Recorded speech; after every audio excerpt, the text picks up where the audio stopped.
KCTV5 investigates one of the most terrifying moments in a local woman's life, and it was also costly. A local mother had been fighting her health insurance for months when a single ER visit ended up costing her thousands of dollars. She says she shouldn't have to pay it.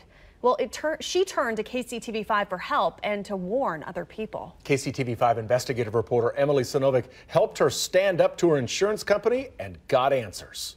This is Silas. 6 months old and perfectly healthy and smiley. But mom Tanya Roth knows that her cute little one gave her the scare of her life when she was just a few months into her pregnancy. I just literally lost a massive amount of blood all at once. And I was hemorrhaging. Tanya called an ambulance, worried she was losing her baby.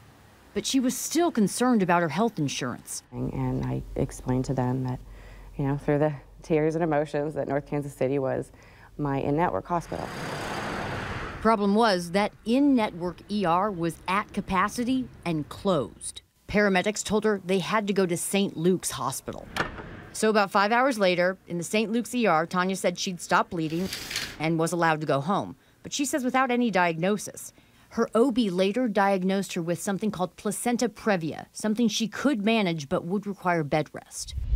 Then she got a bill. I ended up getting a $5,000 bill for St. Luke's for 5 hours. $5,000? $5,000. Never saw an OB. Never saw an OB. Never told you what was wrong. Never told me what was wrong. Add an ambulance bill for another $800 and something called a Metro Emergency Physician bill for another $829. All of this was out of network. Insurance didn't cover anything. You know, I did everything short of calling the insurance company and said, hey, I'm bleeding and losing my baby right now, but, you know, are you going to cover me if I go here? I mean, seriously. There is a federal law that doesn't allow insurance companies to make you pay more in co-payments or co-insurance if you get emergency care from an out-of-network hospital. They also can't require you to get prior approval before getting emergency room services from a provider or hospital outside your plan's network.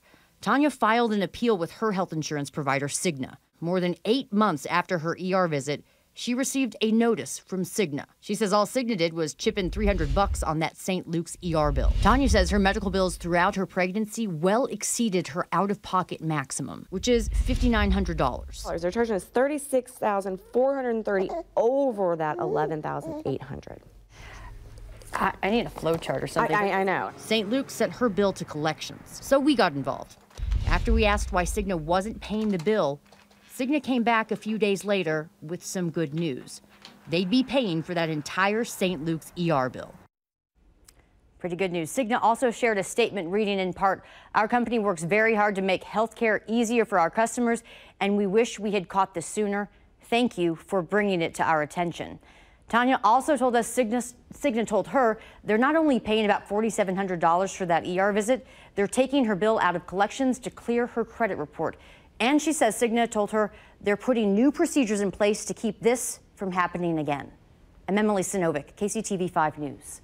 Good work, Emily. Thank you. Coming up tomorrow right here, if you don't have health insurance, do you know where you can go to get it? It's something that many are asking as they get squeezed out of health care plans. You know, this is an extremely daunting thought to have to figure out health insurance, pick the right plan, make sure you have adequate coverages, and then follow the intricacies of the plan to make sure they can still continue to afford health care. Our Fight for Healthcare series, which will continue tomorrow at 5 o'clock only on KCTV5.